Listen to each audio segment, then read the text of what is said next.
I'm Dennis Anderson along with Pamela Fish, and here's what's coming up on Almanac North. The Northland Foundation is ready to ramp up support for local businesses thanks to a large federal grant it recently received. Organizers of the Healthy Duluth Ideas Fest are looking for creative ways to impact local community health needs, and the best ideas will receive a cash bonus. And we'll have the latest veterans profile in our Voices of Vietnam series. So don't go away. Almanac North coming up right now.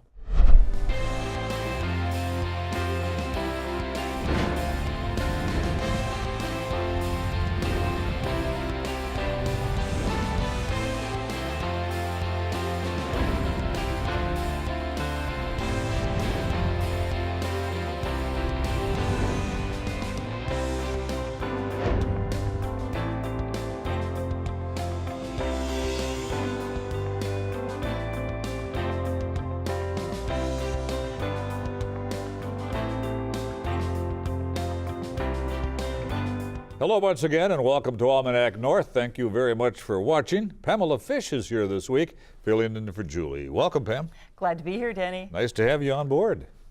All right. Well, we have some good topics. Yeah, we sure do. Might as well get started. Go ahead. All right. Let's get underway. The Northland Foundation was recently awarded nearly $750,000 in loan capital in a grant from the U.S. Department of Treasury. The money will help local business startups and expansions in the region, and it aids the foundation's continuing efforts to build a thriving economy in northeastern Minnesota.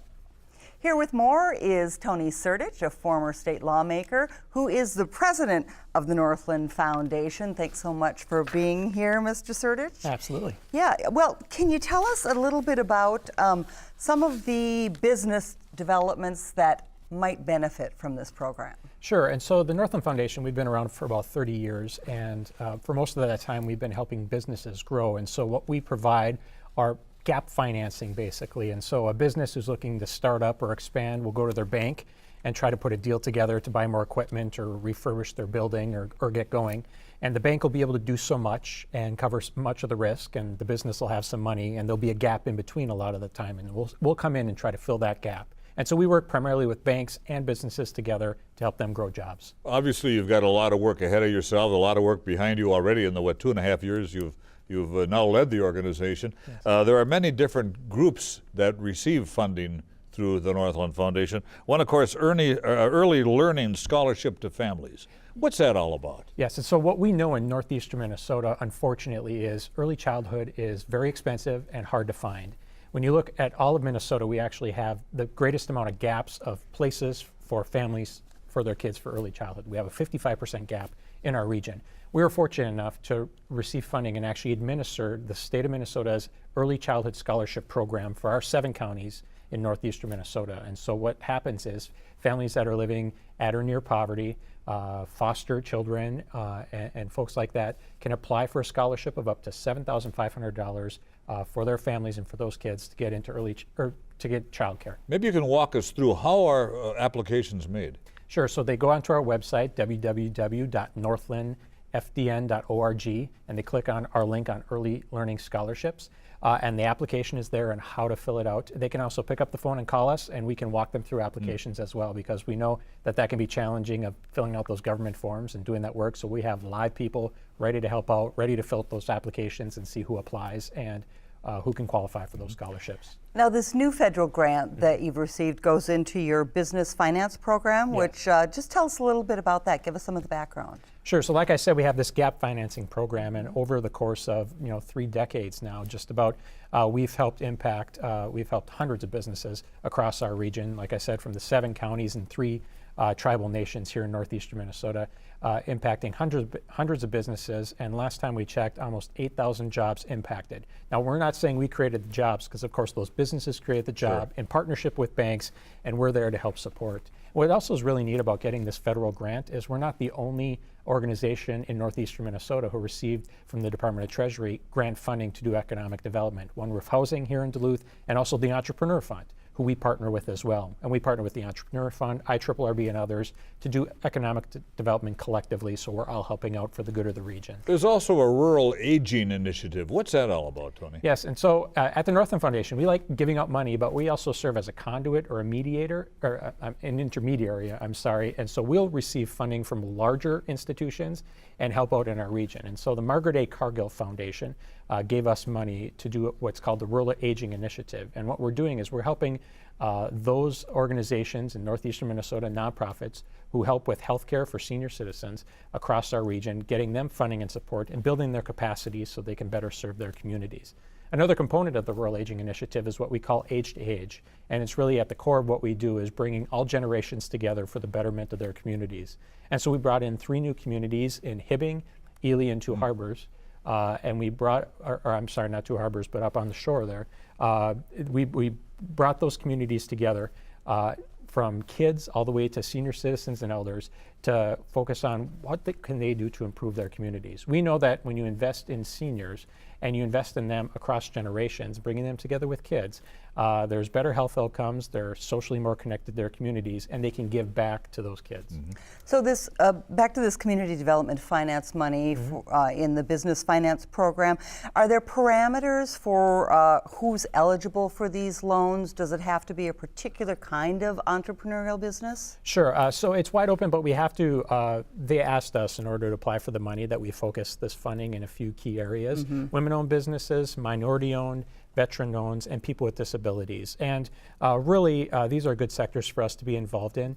In particular, I want to point out women. 50% of our population, but not a lot of business owners. And a lot of women who start businesses start as either single people or they have maybe an employer or two.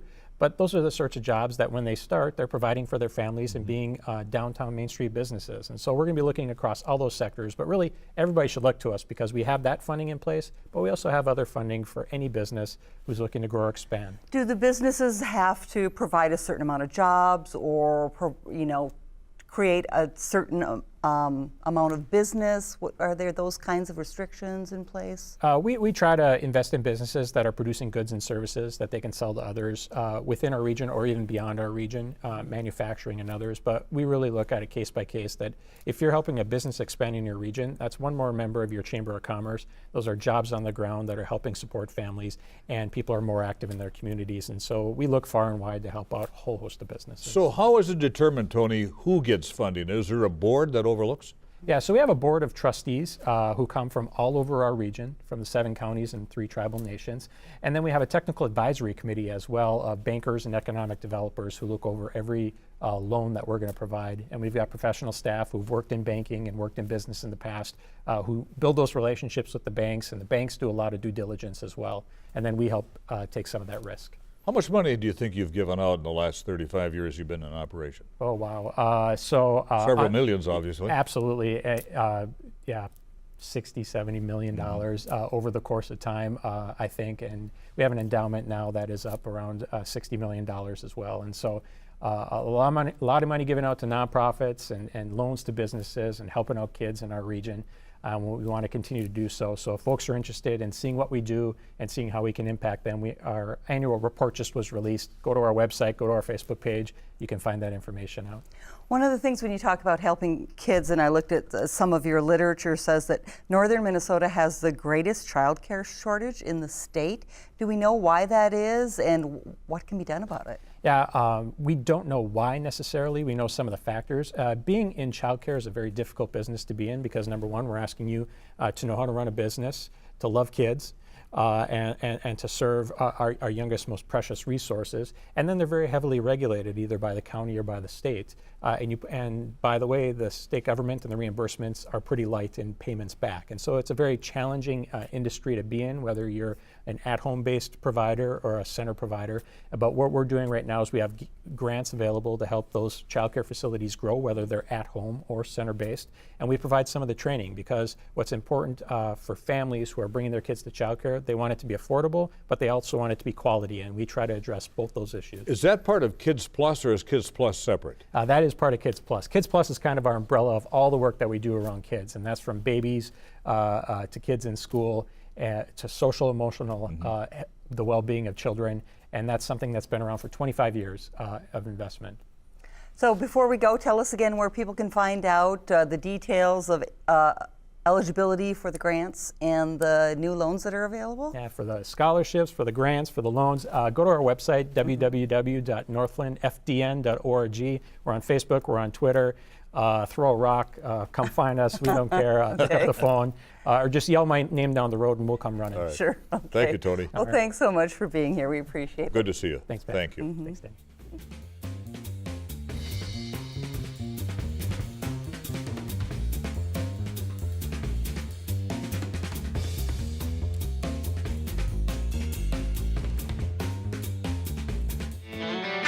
Now, let's dig into our news file archive for a look at what was making news 25 years ago this week.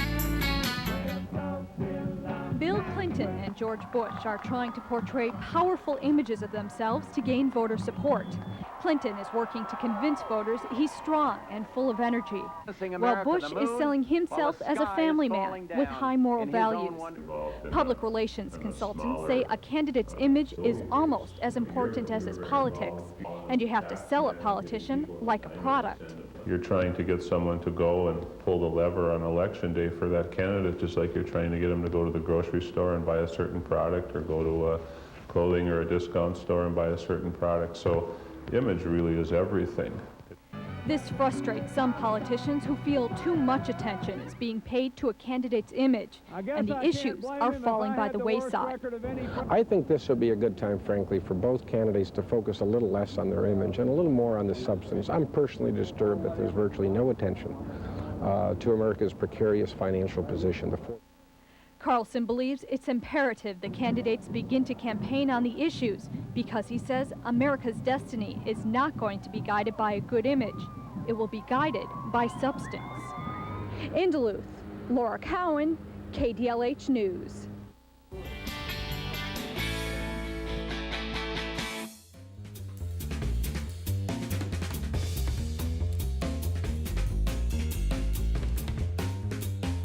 Well, 3 local organizations have partnered to help make Duluth a healthier community. The 3rd annual Healthy Duluth Ideas Fest will be November the 8th at the Zeitgeist Theater in downtown Duluth. Now, as part of that gathering, a call to action has gone out asking for ideas that tackle identified community health needs. And so here to tell us more is Emily Anderson, the Community Health Program Manager at Essentia Health in Duluth. And Emily, how did Healthy Duluth Idea Fest first get started? You know, this is Essentia's first year participating, so I really am not totally sure about the history of the event, but I do know that it coincides with our community health needs assessment. So we have a coalition that comes up with the top needs in the community for health based on data, and so we do that every 3 years, and this is the 3rd year in the 3rd Healthy Duluth Ideas Fest, where we're soliciting, you know, great innovative ideas from community organizations who feel like they can, you know, make a difference in some of those health needs in our community. You talk about the top needs in the area, and I think you guys have outlined 4 of them. Yes. So let's just go through those, and I don't know if they're in any order of priority, but yeah, so basically we do the hospital, the health departments, lots of different partners come together to do this assessment. We look at secondary data, so things from the Minnesota Department of Health, you know, all sorts of Census Bureau data, all sorts of things like that, as well as doing focus groups. And so the way that they're in that order is really based on the focus groups and the community telling us which are the biggest needs. So we do a lot of listening to the community. And I notice one of those needs, Emily, is mental health. Yeah. Is there a large need for some help in the mental health area? Yeah, so that is the #1 identified need by the community. Really?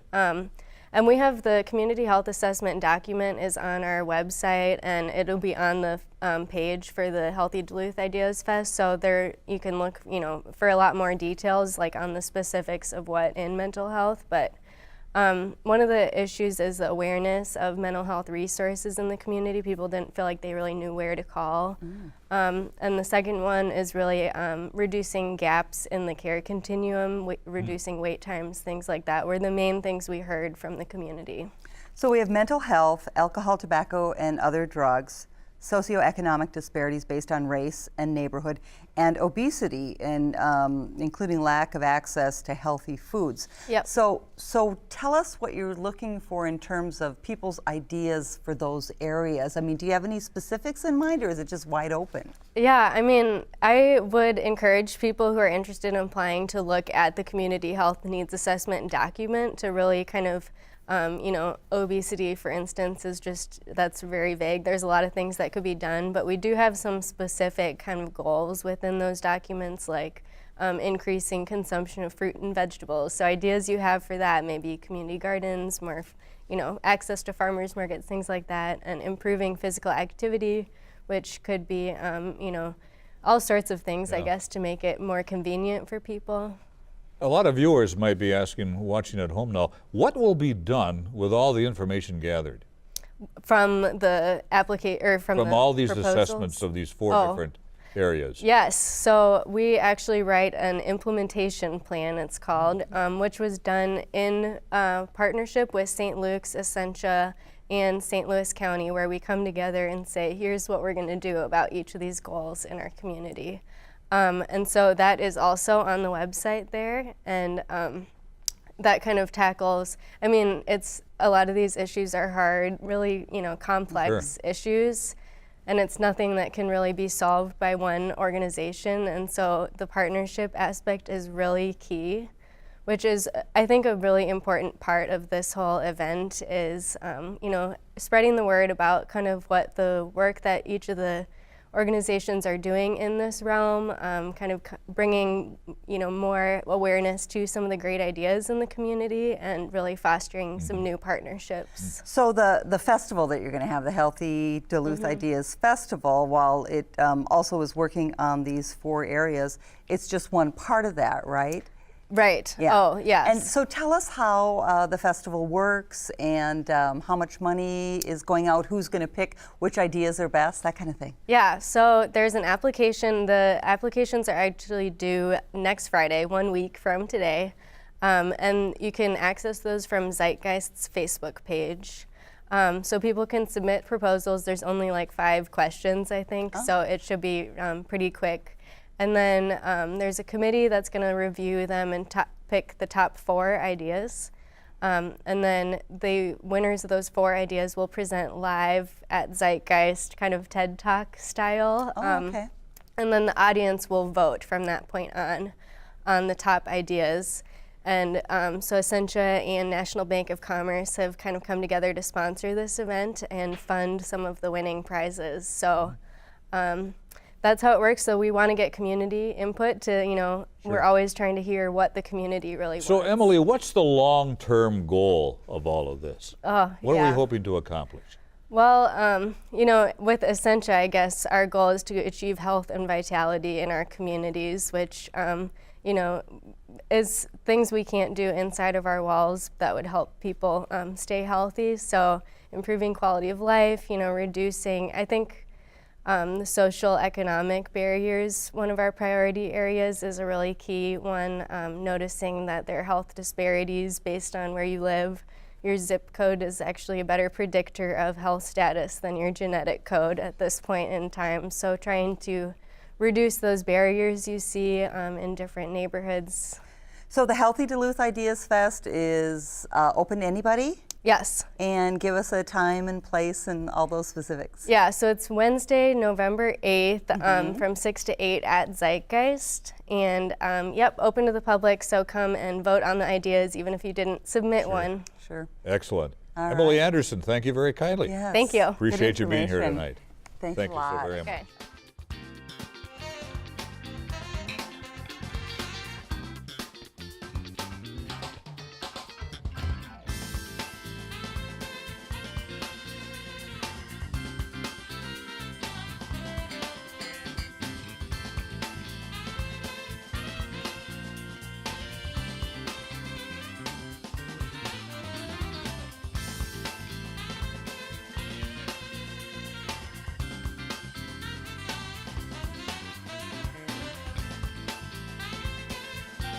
Okay, thanks. The Vietnam War has often been called the most divisive conflict in American history since the Civil War. Our ongoing series of interviews with Vietnam vets continues now.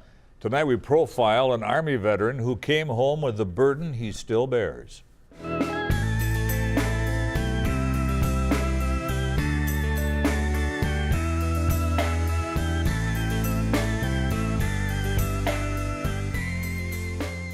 You know, I was drafted at the age of 21, so actually I had a little bit of a life before I got drafted. I had a few decent jobs, but I can't say I was offended by being drafted. I was part of a conservative community. It was understood that if you had a choice, you could get drafted or you could enlist. At that time, after you're drafted, you could volunteer for airborne, go through jump school. I was in halfway decent physical condition. Basic and even jump school were a little difficult, but nothing the average young man couldn't handle if you could follow simple verbal directions, and that's exactly what I did. After I finished my basic training, artillery school, jump school, I was assigned to the 173rd Airborne on Okinawa, and then from there to Vietnam. We went in on the troop ship. If I remember correctly, it might have been the USS Man. Then they loaded us on some LST, and I remember it smelled like pigs.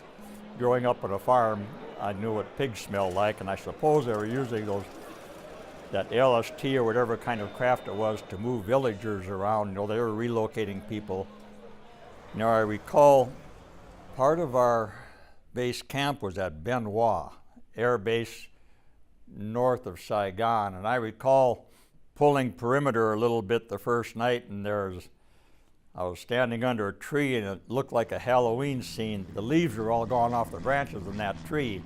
That image stuck in my mind, and then in later years I found out that the United States had used a lot of Agent Orange in Vietnam.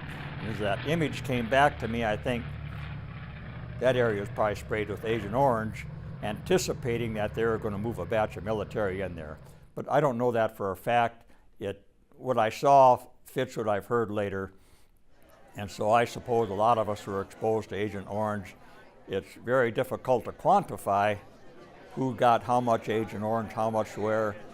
I would suppose those who served in the Air Force handling that herbicide probably got exposed to as much as those of us who served on the ground. You never knew when there'd be some incoming mortars. There were always little firefights if you're going on operations. The one instance that sticks with me as much as any is the time we killed a 12-year-old Buddhist monk. One of my jobs was to do ammo counts before we went on an operation and keep little details of how we should respond to ambushes and stuff like that. So I'd keep little notes. And I found my old notebook from May of 1965, and it's not much of a note. I wrote down, "Killed 12-year-old Buddhist," and that was it. You know, perhaps if I hadn't kept the note, maybe I would have forgot about that, but it sticks with you. And so that kind of symbolizes to me my service in Vietnam, that 12-year-old kid. Have you visited the wall that heals? Have you visited? Yes, I have. You know, there's a few names on that wall, of course, but there's always one that I go to see. My cousin Mike, he believed in the United States of America. He went to officer school. Cousin Mike was an officer and a gentleman. He came home in a casket with an American flag.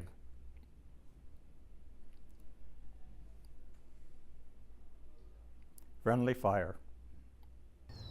It symbolizes the war for me. The Buddhist monk, Cousin Mike. We have massive firepower. We make mistakes. We commit atrocities. We should not be sending our young soldiers to war.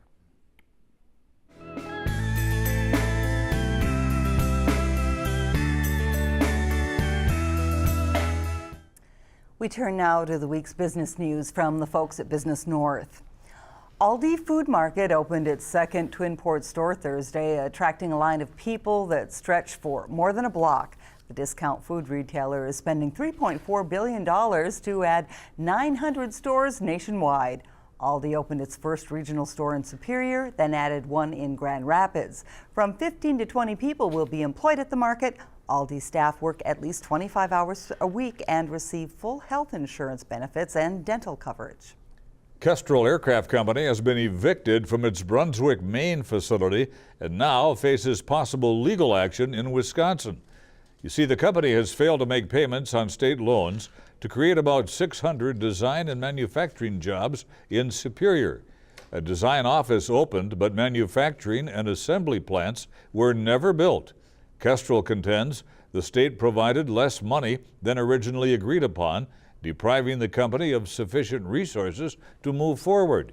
Kestrel's Alan Klappmeyer has been unable to obtain alternate funding from private lenders. ASV Holdings Incorporated, a provider of rubber track, compact track loaders and wheeled skid steer loaders, will establish a new parts distribution center in Grand Rapids. The center will be adjacent to its corporate headquarters and manufacturing plant. The company has been approved to receive state loans and other assistance to establish the facility. It will potentially create 13 full-time positions, paying $19 an hour plus benefits. The facility is expected to open during the second quarter of 2018. For more on these and other stories, visit businessnorth.com. Well, if you have a comment about our show, call now. Dial 218-788-2849 to leave a message. And keep in mind, you can also send an email to Almanac North at WDSE.org. And don't forget to visit the WDSE website for the latest schedule information, updates on your favorite local shows, and news here at the station. And Pam, thank you so very much for filling in this week. Always great to work with you. Well, I was glad to do it, Denny. Thanks for having me. We'll do it again. Okay. All right, thank you. For Pam and the crew at WDSE, I'm Dennis Anderson. Have a great weekend, everybody. Good night and be kind.